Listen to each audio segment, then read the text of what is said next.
Hello everyone. Well, it's a great honor to be accepting this award, and a great regret that I have to express my thanks in this recorded message rather than in person, but such seems to be the tyranny of Canadian geography. The award was described to me in terms of lifetime leadership, and I'm not so sure about the leadership part, but this year is actually the 45th year of my working career, so perhaps the lifetime part isn't such a stretch. And I thought by way of comments that I would pass along 3 things that I have learned, and for those of you doing the math, you'll realize that that's 1 thing per 15 years, which says something about my rate of learning. The first is that change really is possible. In 1971, I was hired into the first research position at the University of Edinburgh to do work on the welfare of farm animals. And one of my jobs was to study the welfare of sows in a new technology called gestation stalls, where the animals were going to be kept unable to walk or turn around for 3 months.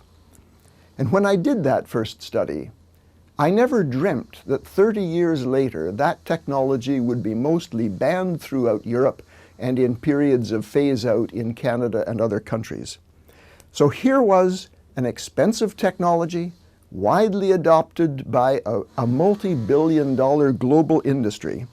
Changing something with that amount of inertia obviously takes time, but it still is possible. The second lesson is the importance of science.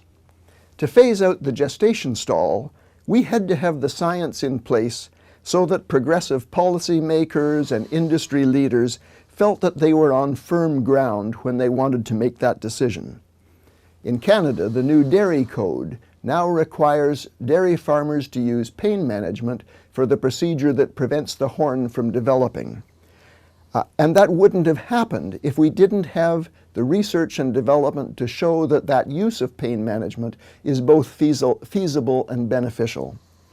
And at the level of the World Organization for Animal Health, with its very active program of developing and promoting animal welfare standards throughout the 180 member nations, most of the countries of the world, this couldn't happen unless we could assemble the science and the expertise so that the member countries would feel that they were on firm ground when they made those decisions. The most progressive businesses and professions are generally those that invest in research and development. Think of Microsoft, Google, Toyota, the medical profession.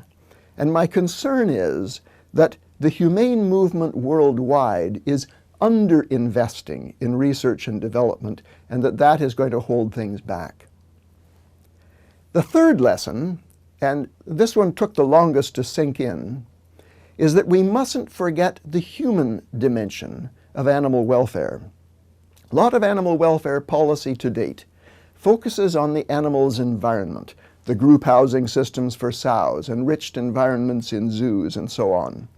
But if the human factors aren't in place, the welfare outcomes may still be very poor. In the last 10 years, we've seen a number of research studies comparing welfare outcomes on a number of different farms, a number of different zoos, and so on.